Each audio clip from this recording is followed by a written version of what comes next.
Today we are taking up line-to-line explanation of the poem Lapis Lazuli by W.B. Yeats. We have already taken up summary of the poem and the explanation, but I feel line-to-line explanation would be immensely helpful in comprehending as well as critically appreciating this poem. The poem was written on 25th July 1936. It originates with a gift and contains the poet's conviction about life as tragedy, and it has to be faced with equanimity. Harry Clifton presented W.B. Yeats a stone carving of lapis lazuli. Lapis lazuli is a semi-precious blue-colored stone. The occasion was his 70th birthday. Looking at this piece of gemstone, he meditates on life and on the function and utility of art in life.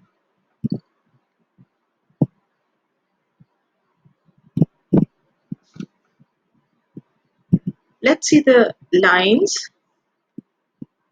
I have heard that hysterical women say they are sick of the palette and fiddle bow, the poets that are always gay.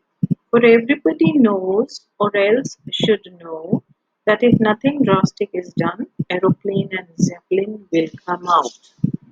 Pitch liking Billy Bomb balls in until the town lie beaten flat. The opening lines suggest that he is unhappy with the reaction of women who criticizes or who criticize the artist.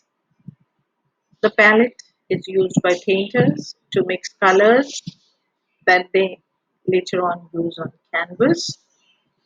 Fiddle and bow is used by musicians to play the musical instrument, and the poets who write poetry, all of them are happy, and women feel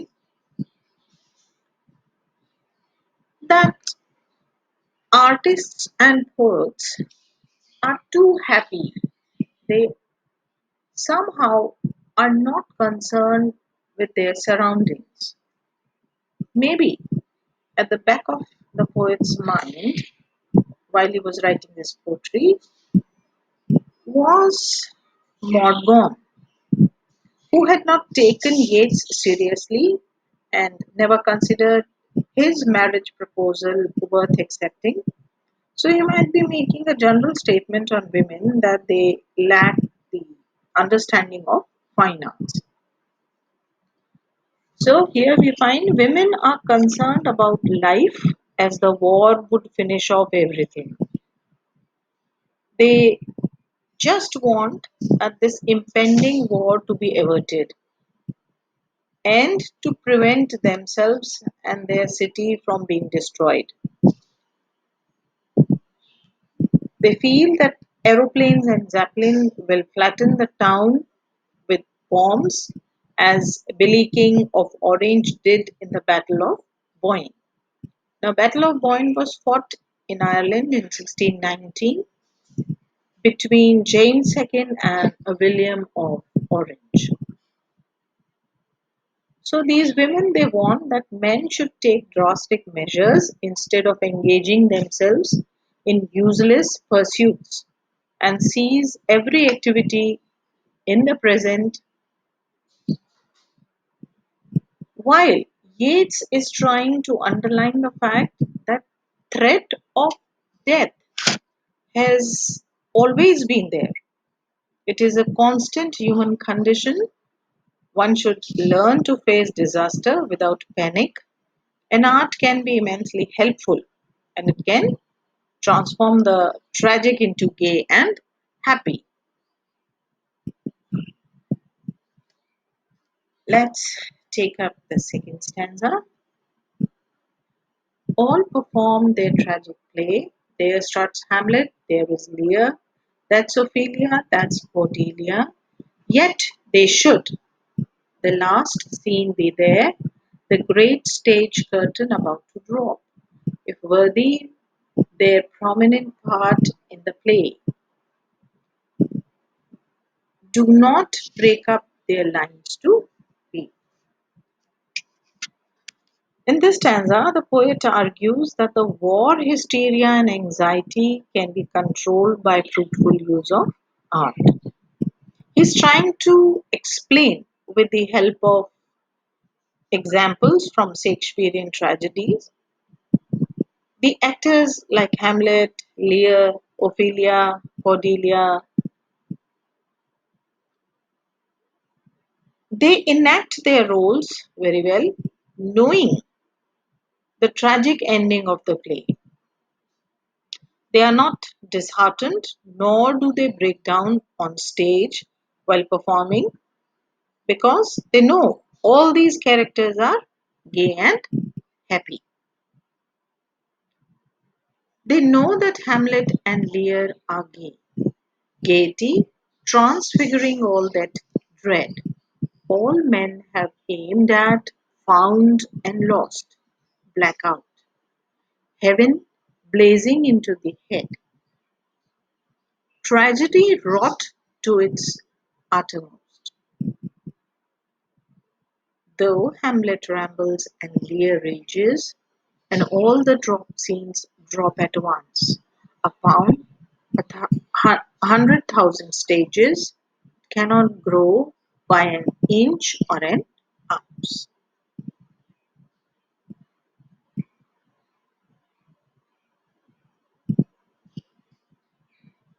Now he continues by saying that while performing all these characters, they are happy and gay, and they keep on performing till the curtains drop, as the enactment of this tragic role makes it a valuable experience for these characters. It gives them a deep understanding of life, that the life is tragic and that tragedy is part of life, and so they maintain the grace and dignity for their enactment.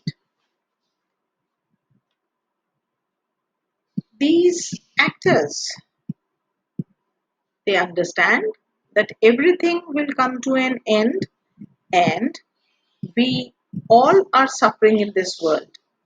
People may have found happiness or whatever they wanted to have, they might have acquired, they might have lost it, but the final blackout is for all.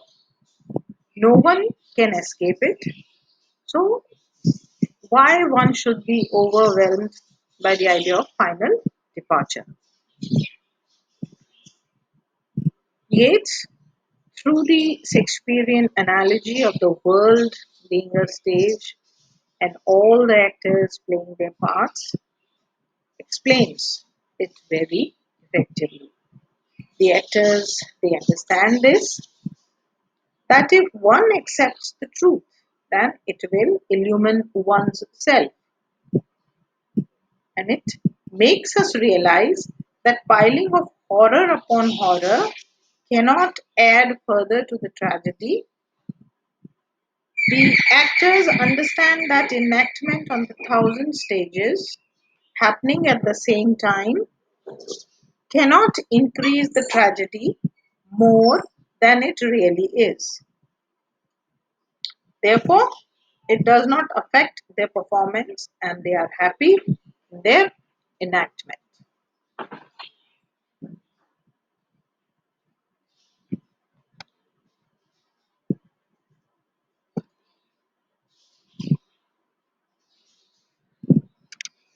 Let's see the third stanza.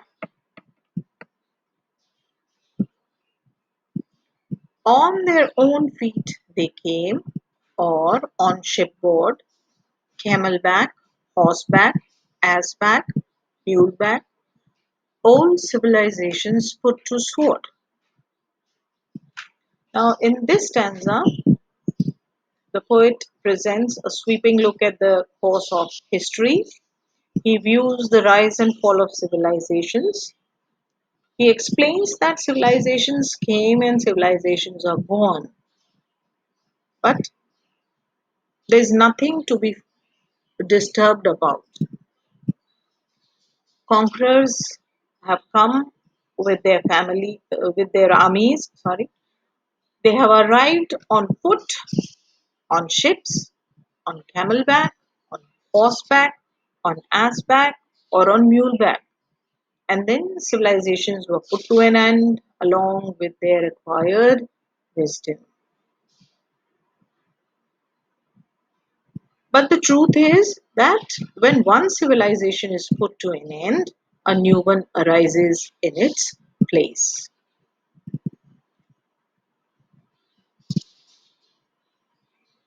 Then they and their wisdom went to rig.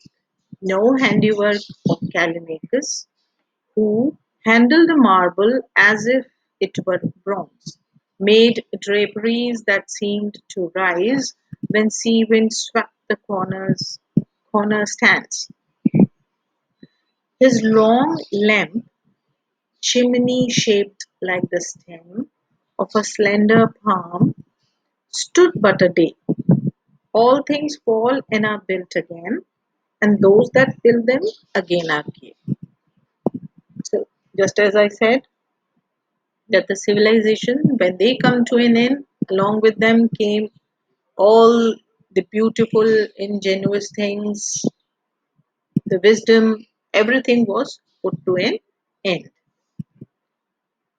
He then talks about Callimachus, the Athenian sculptor, who sculpted beautiful things of marble and sculpted marble as if it was bronze. His work was marvelous and his artistry was unparalleled, as he could make the garments of the statues appear to move with the gust of wind. It is said that Callimachus used drill lines in marble to give the effect of flowing drapery. He is also known for sculpting a long lamp a long lamp with a stem like a delicate palm leaf. But then the poet says, but for now nothing exists. Whatever is built is destroyed and it is built again, and those who make efforts to rebuild it are happy by their efforts. In simple words, the carving must have given delight to the sculptor or the stone carver, and it is giving the same delight to the beholder. So, he is saying that art helps in understanding our life and overcoming all the tragedy that is around us.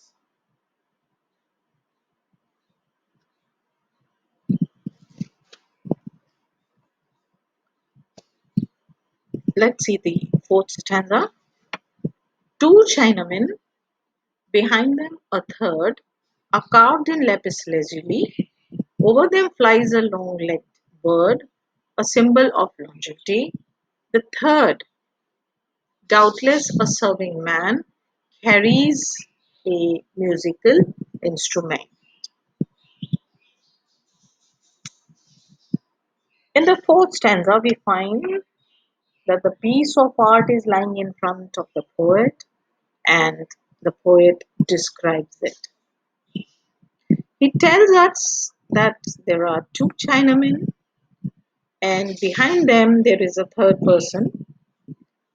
The poet imagines one of them to be a sage, the other person to be his disciple, and the third person is a servant that he is very sure of. As he is carrying an instrument, Over them, there is a long legged bird which is flying, symbolizing that these men will have a long life.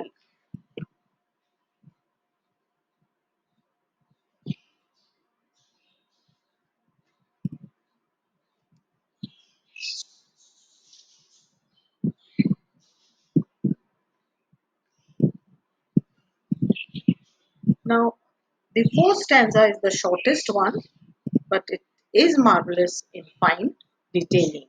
This detailing continues in the fifth stanza too. Every discoloration of the stone, every accidental crack or dent seems a watercourse or an avalanche or lofty slope where it will still snows, though doubtless plum or cherry branch sweetens the little halfway house. Those Chinamen climb towards, and I delight to imagine them seated there. There, on the mountain and the sky, on all the tragic scene they stare.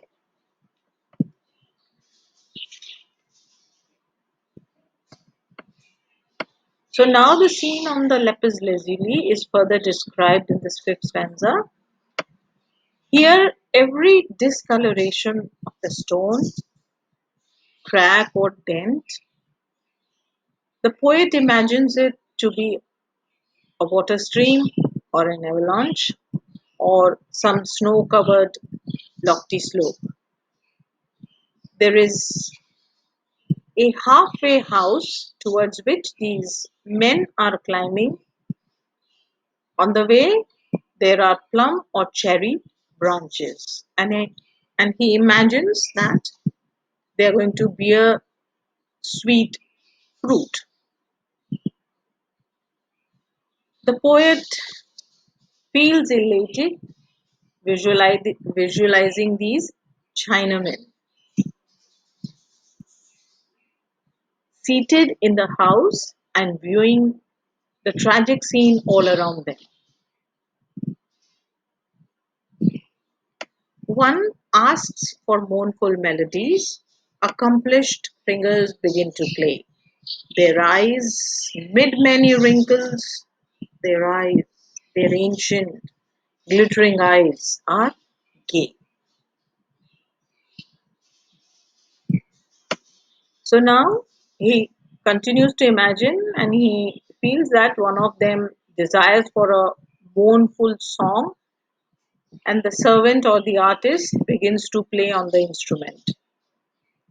And listening to the music, their wrinkled faces they brighten up and their eyes start to shine and gleam, and they are immensely happy. The poet is trying to drive home the point that gaiety arises in the midst of full knowledge of sorrow. The Chinamen are not trying to escape from the life, but they are participating and evaluating it and can still remain balanced and tranquil in this way. In these 56 lines written on lapis lazuli, the poem investigates the theme of art and utility in this world. The poet has made us realize that art has the ability to transform the world from being tragic into gay. We must accept our mortality and continue with our endeavors or efforts and learn to rejoice as the joy of life lies in the process of creating. I hope line to line explanation would be helpful to you in critically appreciating the poem. Thank you. Have a nice day.